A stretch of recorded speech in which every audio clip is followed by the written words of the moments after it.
At a high society banquet, my good-for-nothing brother's new girlfriend wore a cheap, sparkly mini dress and scraped her cutlery shrilly against the plate, drawing sideways glances from the guests. "Take her and get out. The Zhous can't afford this embarrassment," I said sharply, my expression stern as I asked them to leave. The girl whimpered and nestled into Zhou's arms. "What gives her the right?" I raised an eyebrow and chuckled lightly. "The right comes from his failed investments and the fact that he lives off the allowance I provide. My own brother, Zhou, is useless. The family business our parents left behind has been declining under his management. He invests with grandiose confidence, but each time, he loses everything. His mind is never on work, constantly cycling through one girlfriend after another. He has a preference for the sexy, glamorous type, alluring red lips, their perfume lingering in the living room for days. But this time, he's fallen for a delicate ennui." I thought to myself, this girl is not simple. Although Zhou is a playboy,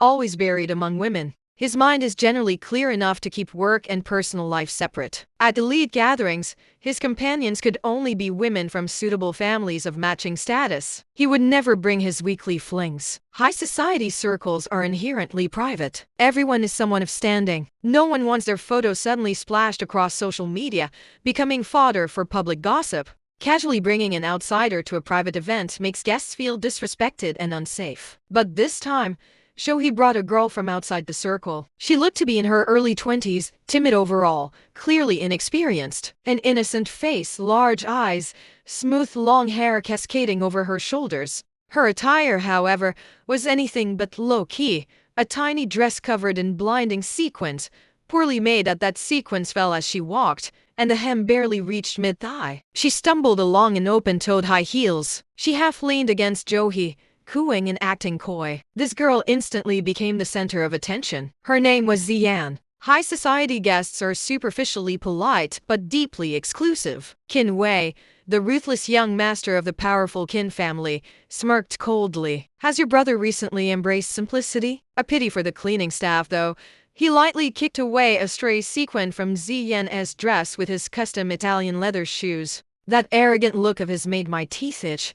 Yet he was so infuriatingly handsome, with such features that made many society girls swoon. Usually quick-witted, I was momentarily at a loss for a retort. Nearby, society matrons exaggeratedly cupped their cheeks, fingers delicately shielding their ears. Oh dear, I simply cannot bear that sound. It's making my head ache. They cast sidelong glances filled with disdain and smug amusement at Ziyan, who was noisily sawing through a lamb chop with her knife and fork. I understood their expressions perfectly. Finally seeing the Zhous make a spectacle of themselves, they intended to savour every moment. Ziyan was unskilled with cutlery. Struggling to cut the lamb, her knife scraped harshly against the porcelain plate, emitting a piercing screech. I couldn't bear it any longer and signaled a waiter. "Fetch Miss Z a pair of chopsticks." Ziyan looked as if deeply insulted, pouting at Zhou. Doesn't your sister like me?" Her eyes drooped at the corners, the very picture of being delicate and pitiable. This girl, presuming on his favor, dared to stir trouble between me and my brother right in front of me. I raised an eyebrow and scoffed. "Miss Z doesn't care for chopsticks? Then bring her a pair of disposable gloves." Zhou couldn't stand to see his girlfriend wronged and snapped at me. "Zhou Kinyan, don't go too far. At the company, I tolerate you. Out here, stop putting on that spoiled young lady act and stay away from my people." Putting it nicely, tolerating me. He was the one who made reckless investments, squandering his own money, forced to sell the shares our parents left him to cover losses. When the media caught wind, our company's stock plummeted. I took advantage of the low prices to buy up all of Zhou's shares. Zhou now had zero say on the board and was living off the monthly allowance I provided. But I had no energy to argue this point now. At this moment, the Zhou family's face was being utterly shamed by that girl. I handed the disposable gloves to Ziyan. "Eating with your hands is better than disturbing the other guests." I gestured for my brother to look at the matrons covering their ears further down the table. "You could have at least taught her some manners before bringing her, instead of becoming a laughingstock." Holding a wine glass, I sat alone at the table. Even the finest champagne couldn't lift my spirits. I just prayed this excruciating banquet would end soon. I'd deal with Zhou at home. But this Ziyan he brought seemed to think her humiliation wasn't complete, determined to cause a scene from start to finish. After finishing her lamb chop, while Zhou was in the restroom, She began showcasing her social butterfly ambitions, proactively striking up conversations with the young heirs, even pulling out her phone to insist on adding their WeChat. A pretty girl in her early 20s, her ambition written all over her face. But high society values boundaries above all. Adding contacts requires an introduction from a trusted connection. To integrate into the circle, you need worthwhile resources to offer in exchange. And beauty is never a scarce resource. In elite circles, it counts for nothing. The young masters exchanged amused glances, full of interest, yet no one pulled out their phone. Sitting some distance away, I watched Ziyan awkwardly clutching her phone, casting for help looks toward the restroom. But Zhou was nowhere to be seen. I cringed on her behalf, mentally building a 3-bedroom apartment out of second-hand embarrassment, while secretly relishing the sight. I drained the remaining champagne in my glass. In this circle, if you don't understand etiquette, someone will teach you immediately. Unexpectedly, I was suddenly put on the spot by Ziyan. She pointed in my direction, smiling at the young heirs. Don't misunderstand. I'm not an outsider. I'm Zhou Qinyan's brother's girlfriend, part of your circle too. If you don't believe me, ask her. Hearing Ziyan's words, I nearly choked on my wine. The heirs looked at me with keen interest. This circle thrives on gossip and loves witnessing others' lack of composure. They wanted to see how I would introduce this ill-mannered insider.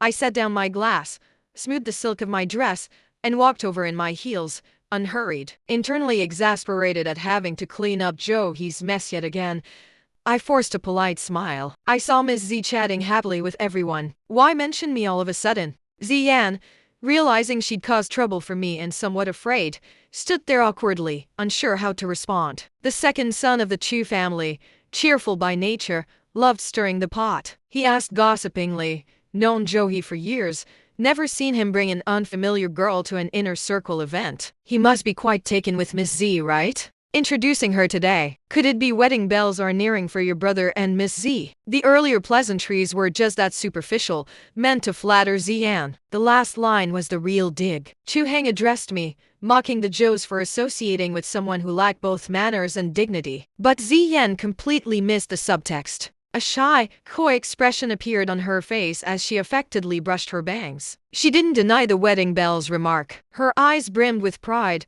likely already fantasizing about life as a society wife. The other heirs watched me gossipy. Playing along, I widened my eyes in feigned surprise. To navigate high society smoothly, good acting is essential. I really wouldn't know. Miss Z and I only just met. Look at my brother, probably lovesick. Something as big as marriage.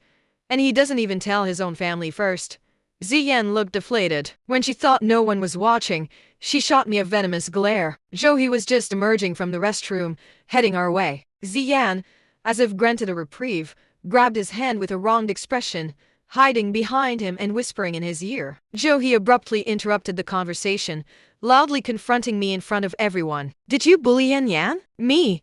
It was Ziyan who couldn't handle the awkwardness and called me over to bail her out. How dare she complain to Zhou right in front of me? Qin Wei, usually aloof and quiet, suddenly spoke up in my defense. As the eldest son of the established Qin family, his words carried weight. He patted Zhou's shoulder with a smile. Being so protective? You've misunderstood Qinyan. Miss Z approached us herself, asking to add our WeChat, saying she wanted to integrate into our circle. Everyone assumed congratulations were in order for you too. So they asked Qinyan to confirm. The other young masters chimed in. Zhou, not expecting Qin Wei to defend me, found his punch landing on cotton. He forced out an awkward laugh. Then, he shot a somewhat surprised look at Ziyan. The act of casually adding contacts at such an event laid bare the littling new's ambitions. Even someone as dense as Zhou, after Qin Wei's hint, began to worry he might be just a stepping stone for Ziyan into high society. Watching Zhou and Ziyan exchange uneasy glances,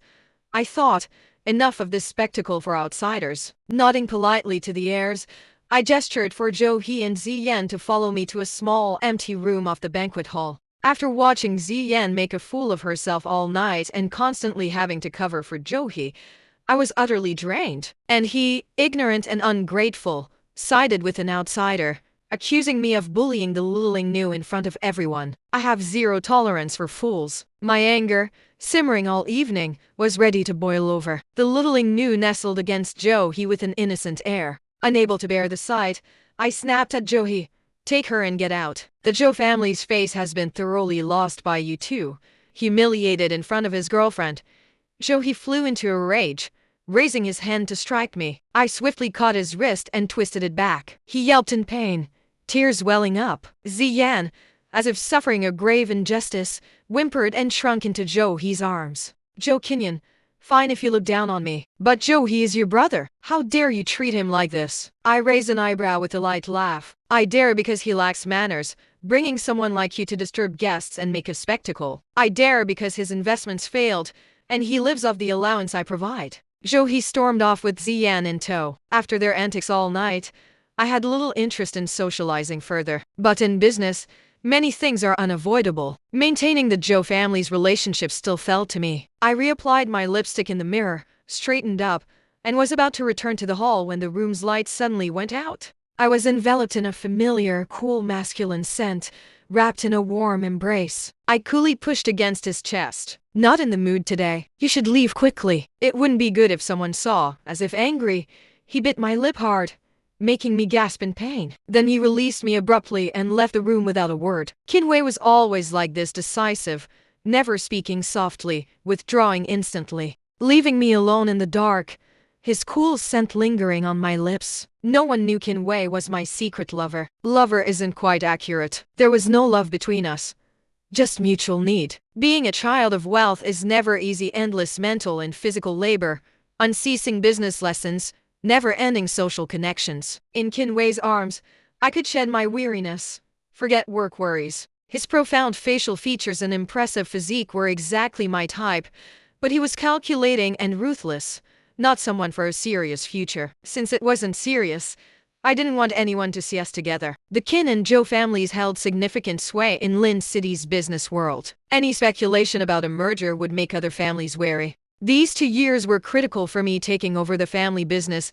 with no room for error. I constantly reminded myself not to fall into emotional entanglements. Work came first. Although Zhou He and I are siblings, we were never close. As a child, I was cute, did well in school, and received more parental favor. Zhou He, jealous, would often say, I really hate my sister. If she weren't here, our parents would love me most. In hidden corners, he'd have his friends hit me with plastic pellets, sneak bugs and slimy toads into my backpack. For a time, I'd wake up screaming from nightmares, the phantom sensation of wet stickiness on my hands, a disgusting thing I couldn't forget. Our parents were busy with work, rarely home. Our grandmother, who ruled the household, favored boys over girls, always siding with Zhou He. She said Zhou He meant no harm, that girls were too delicate, making a fuss over nothing. I begged my parents to send me to a boarding school abroad, wanting to be as far from Zhou He as possible. My middle school years were carefree, but at 17,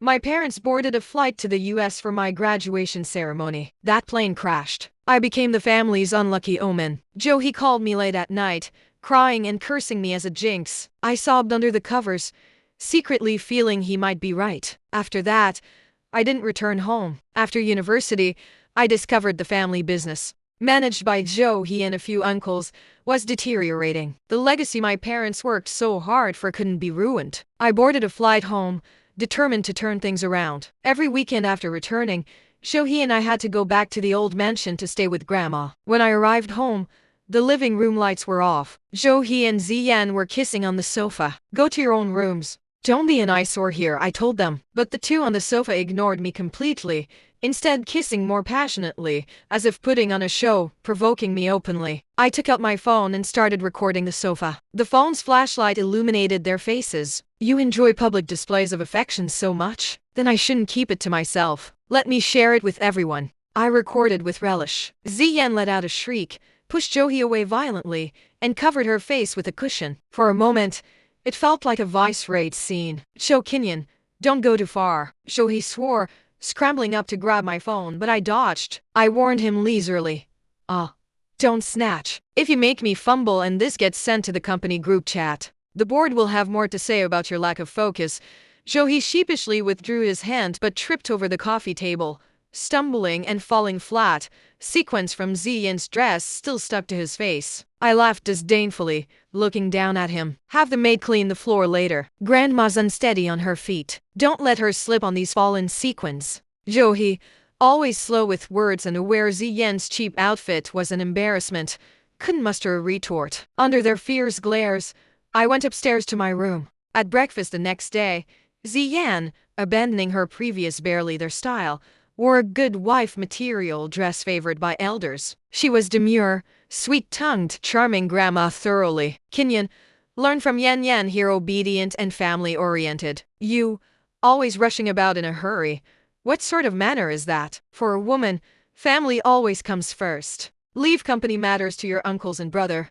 A kind face, a soft and gentle smile, yet the words reeked of partiality. The business my parents worked so hard to build had been run into the ground by my uncles and brother over a few years, its market share less than half. A once united company became divided spoils in their hands. While I was abroad, my uncles eagerly annexed and transferred company assets, funneling benefits to their own families. Zhou's successive investment failures left him scrambling for funds to cover losses, eventually selling company shares at low prices. Catching wind, I discreetly had people buy up Zhou's shares piece by piece, becoming the largest shareholder. If they wouldn't run it properly, I would. On one hand, I promoted my own people, sidelining my uncles. On the other, I gathered evidence of their asset transfers and profit transfer. As the business gradually got back on track, those who once tried to empty the company grew envious. They egged Grandma on, saying a girl like me would marry out and cease to be a Zhou. Grandma,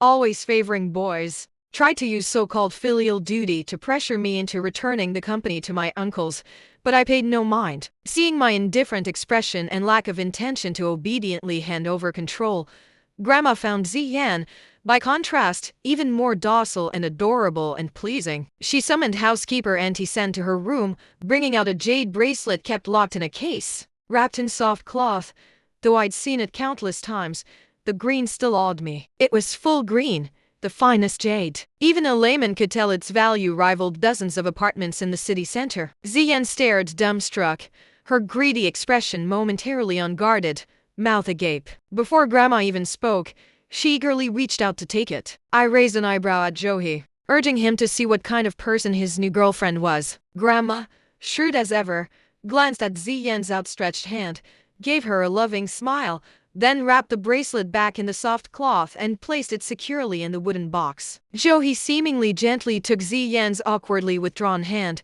covering for her, but his eyes held a warning, urging patience and decorum. I watched the entire farce with keen interest, superficially harmonious, yet each harboring their own evil intentions. So, Grandma hadn't planned to gift the bracelet then. She lovingly took Ziyan's hand. This bracelet is for my future granddaughter-in-law. You and Zhou get along well. You'll wear it at your wedding.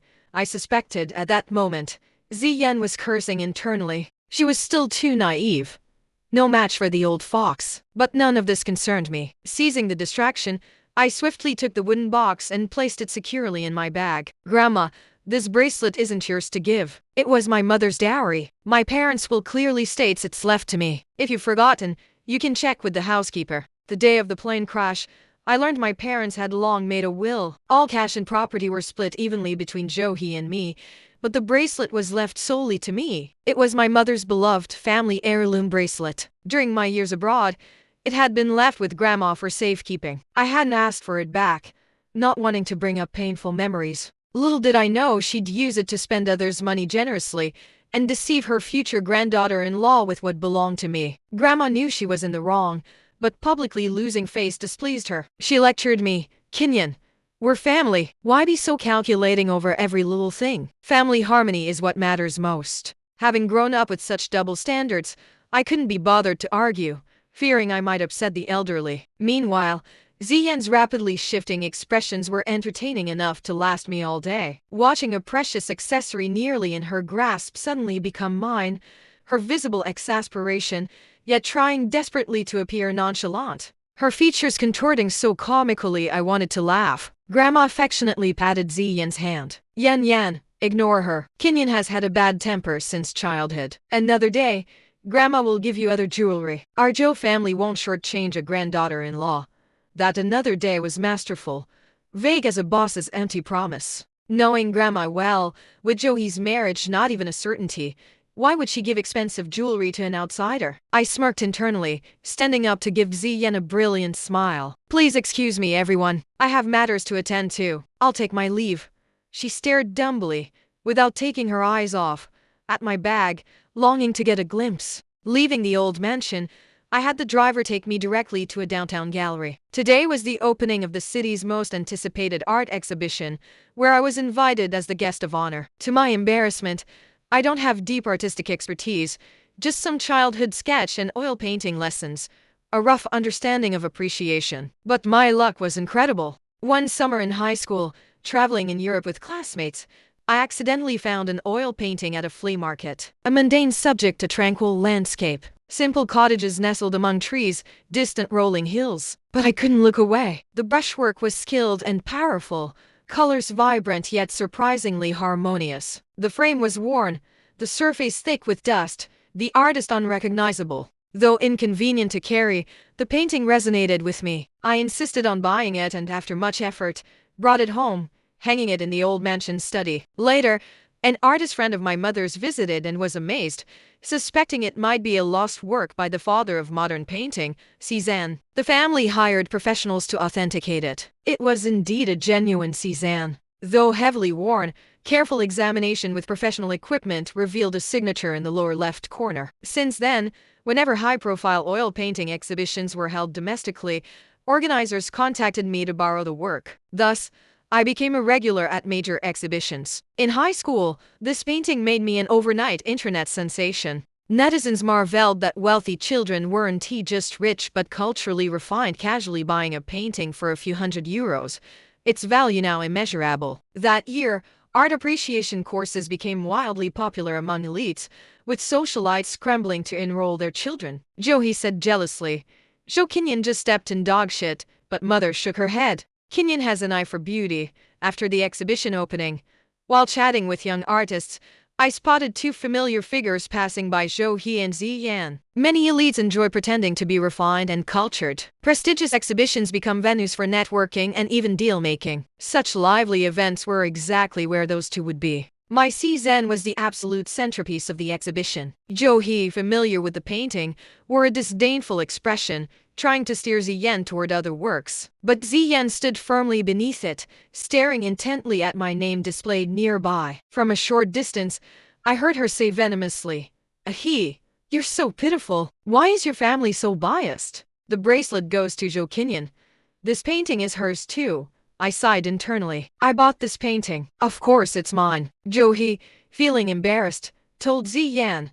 What's the big deal? We'll buy one too. I couldn't help but laugh, stepping closer to advise against folly. These things are serendipitous. The art market is full of pitfalls. Better be cautious. Zhou avoided my gaze, scoffing. I'm not a trash picker. Why would I rummage through flea markets? He took Ziyan's hand. We'll visit the auction house this afternoon. Everything there is expert authenticated famous works. We'll pick one you like. Ziyan nestled against him, glancing at me sideways. Great. We'll buy a famous painting too. Let's see how she acts so high and mighty then. I thought. How naive. As if auction houses aren't treacherous. With Zhou's intelligence and dwindling assets, he'd be fleeced clean. Returning home that afternoon to rest, I received a call from an art world friend. Zhou and Ziyan had indeed gone to the auction house. My friend chuckled. Your brother's going all out. The girl with him took a fancy to a Tang Dynasty masterpiece. Your brother vowed to buy it, hang it in the living room, to outshine your Cézanne. I recalled that Tang calligraphy and painting, prominently displayed at the auction house. By a renowned master, excellent condition, surprisingly low starting price. A piece like that, normally a hotly contested treasure, doesn't go unsold year after year without reason. Insiders knew its authenticity was dubious. It had been on the market for years, with no reputable authentication willing to back it. Usually, this wasn't because institutions couldn't tell, but to leave room for the collector behind. Once the piece sold successfully, the authenticators and auction house turning a blind eye would receive hefty kickbacks. No one had bidden for years, until Zhou, the fool, came along. They were family after all. I couldn't bear to see him suffer such a silent loss. I texted him, warning the piece might be problematic. He didn't listen, retorting, "Mind your own business. You just can't stand to see me do well." When I tried again, I found myself blocked. I sighed. To each his own fate. Let it be. The annual autumn art auctions began, closely watched by elite circles. Art investment preserves and increases value while showcasing taste. Every notable family in Lin City paid attention. The early sessions featured rare, high-value treasures, requiring asset verification for entry. The Tang-piece Zhou he and the Ying Nu fancied was in the first session. I knew Zhou he's accounts were low on cash. He'd likely mortgaged several properties to qualify. After much deliberation, I decided to attend and watch the spectacle. News of Zhou he bidding on the Tang masterpiece quickly spread. Acquaintances came to witness the show, but Zhou he's connections were apparently poor. No one warned him about this obvious scam. When I arrived, seats were nearly full, except one beside Qin Wei in the last row. Pretending not to know him well, I exchanged polite greetings. He played along, though his eyes hinted at displeasure. Zhou he and Ziyan sat front and center. Zhou he wore a determined, cocky expression, like a preening rooster. I hesitated should I give one last warning about the artwork. After repeated investment losses, he likely only had those city center properties left. Selling them for a fake would mean genuine hardship. But seeing Zhou he's visibly inflated ego, I knew it was useless. I'd done my duty. Warned him once. His path was his own. The Tang piece started at a modest price. Zhou he confidently raised his paddle. No other bids. Just as the hammer was about to fall, a telephone bidder offered a higher price. Telephone bidders are usually those unable to attend or wishing anonymity. Unwilling to lose a piece, Zhou he bid again. The telephone bidder matched him. The room held its breath as the price doubled. Even if authentic, the price was now steep.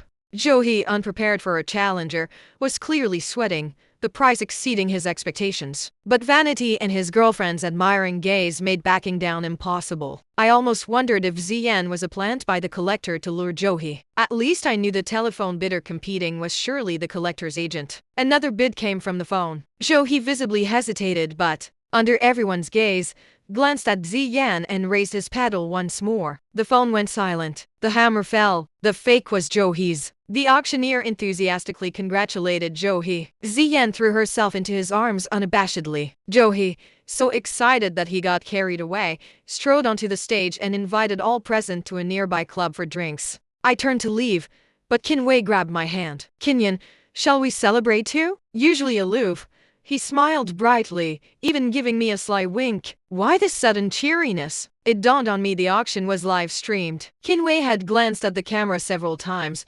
subtly nodding or shaking his head at key moments during Zhou he's bidding. Preoccupied with mourning my parents' squandered wealth, I hadn't noticed Qin Wei's odd behavior. A bold guess formed. Was that painting yours? I stared into his eyes. He met my gaze without flinching, nodding calmly. Well, satisfied? He smiled as if seeking praise. Disgusted, I turned to leave. I disliked Zhou he and Ziyan, yes, but seeing others exploit his stupidity with such a crude scam, cheating the Zhou family, cheating my parents' hard-earned money, left a bitter taste. And Qin Wei had to gloat about it. This circle truly was unpredictable in human nature. I didn't want to see him another moment. I hurried away but heard Qin Wei say softly in the empty corridor, "Kinyan, you know I don't need the money. I just wanted to help you get back at him. I've liked you for years. Everything I have could be yours." I stopped, incredulous, a tumult of emotions rising, tears threatening. Remembering all I'd been through, my eyes stung. But I didn't look back,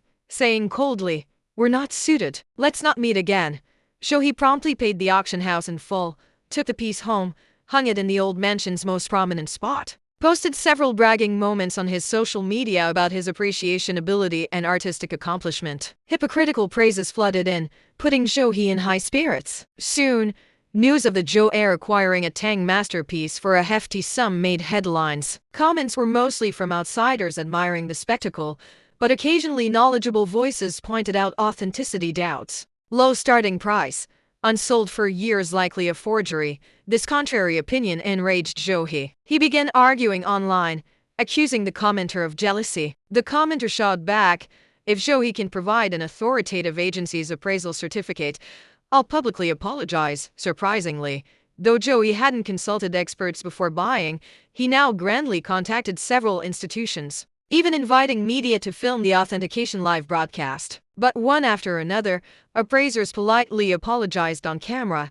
stating, "We cannot issue a certificate for this piece. Anyone could tell the piece was problematic." Within days, Zhou he, The sucker trended online, even making it to the hot search. Humiliated, Zhou threw tantrums at the old mansion. According to the housekeeper, he even slapped Ziyan several times in front of Grandma, creating chaos. I hadn't been back to the old mansion in a long time. After reclaiming my bracelets, I realized a place is only home when it holds people who love you. I had grown apart from those living there long ago. After the auction, Qin Wei called several times. I didn't answer. High society was too complex, its methods too dirty. I just wanted to focus on work, managing my parents' company well. With a busy schedule and no weekend visits to the old mansion, I finally had time for the suburban horse farm, joining a small equestrian competition. As a child, seeing protagonists gallop freely on TV, I begged my parents for a purebred foal from Europe and hired a professional coach for weekly training. The horse became my best friend in a lonely childhood. Throughout school and university, I kept up training, winning some regional awards. But after returning home, work took over, and training faded until recently. Finally clear-headed, I decided to focus on myself, live my own life, stop meddling in Zhou's affairs, and distance myself from my biased original family. I resumed training and began joining amateur competitions again. Unexpectedly, I found Zhou, Ziyan, and Qin Wei at the stables. Ziyan stood apart, facial injuries still visible, her legs showing large bruises when the wind lifted her skirt. Her eyes held venomous resentment. Completely unlike a girl of her age, her lips curled inexplicably. Life after Zhou's purchase must have been hard. Zhou spotted me and charged over, trying to shove me. Stopped by security, he yelled, "Zhou Qinyan, you traitor!" Conspiring with that Qin beast to cheat the Zhou family. I was taken aback. So he wasn't completely clueless, having traced the painting to Qin Wei. Seeing me sit beside Qin Wei at the auction probably confirmed his suspicion of collusion. Zhou always blamed others for his mistakes, ignoring my repeated warnings. His insults grew crudder. "You jinx! You killed our parents! Now you're helping outsiders harm me." Mention of our parents brought a sudden ache. I turned away, fighting tears. Qin Wei lunged forward, disregarding security, knocking Zhou down, punching his face repeatedly, voice fierce. I offloaded the painting. "Qinyan knew nothing. You're rotten and stupid. You deserve this. For all the times you bullied Qinyan as kids, I'll make you pay." I was stunned, suddenly remembering childhood Zhou's friends hitting me with pellets while he returned home bruised. The toad in my backpack was removed by Qin Wei. Before boarding my flight abroad, turning to wave at my parents, I'd accidentally seen Qin Wei waving too, so he'd witnessed my lonely and wronged girlhood. But now, I didn't want to face Qin Wei. I just wanted to compete. The horse was elegant and spirited, having grown up with me since childhood. With him, I could forget sorrows, be myself. My turn came. The horse paced rhythmically, elegantly circling the arena. To my surprise, despite his bruises, Zhou remained trackside watching. Ziyan held his hand, her gaze fixed intently on me. I told myself to focus, ignore distractions, as the riskiest event approached, jumping. But I was confident. My horse and I were in tacit understanding, having trained countless times. As we accelerated toward the obstacle, I distinctly saw Ziyan's face triumphant and cunning, filled with resentment, lips curling in a strange way. In midair, I felt the horse's forelegs falter as if lacking strength. Weightlessness surged. Adrenaline spiked. I tightened the reins. The horse's front legs hit the obstacle, throwing him off balance. He fell hard from 3 or 4 meters up. Reacting quickly, I controlled my posture, narrowly avoiding being thrown. But my beloved horse's leg buckled under him, and he crashed sideways. Staff rushed to help me down. I sustained only minor injuries, but I clearly saw a wound on the horse's foreleg muscle had reopened, blood flowing. The cut was neat, clearly made with a knife, likely recent and superficially healed, which is why I hadn't noticed during pre-race checks. Surface wounds heal. Muscle and tendon damage may not fully recover. Someone had deliberately injured him, wanting me to fall. As staff attended to me, Zhou and Ziyan watched smugly from the stands. Ziyan's eyes held unrestrained, successful scheme joy. I smiled bitterly inwardly. Zhou Qinyan, always thinking herself clever, outmaneuvered by a littling new. Just as my wounds were dressed, Qin Wei arrived with police. Ziyan panicked,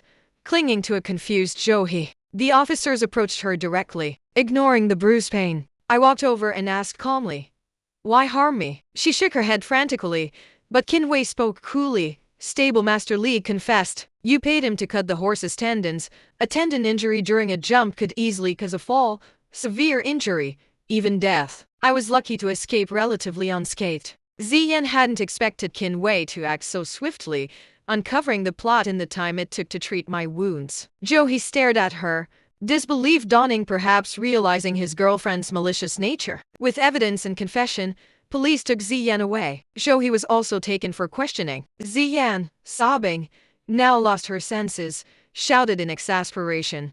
Zhou Qinyan, I hate your arrogant attitude. I wanted to see you fall hard. Being born into wealth is just luck. Why look down on ordinary people? I corrected her coldly. I don't look down on ordinary people. I look down on you. Greedy, vicious, always seeking unearned gains. I gave her a contemptuous smile. Ziyan, even in high society, someone as stupid as you won't lead a good life. Look at Zhou, he's still blind enough to choose you, wasn't he?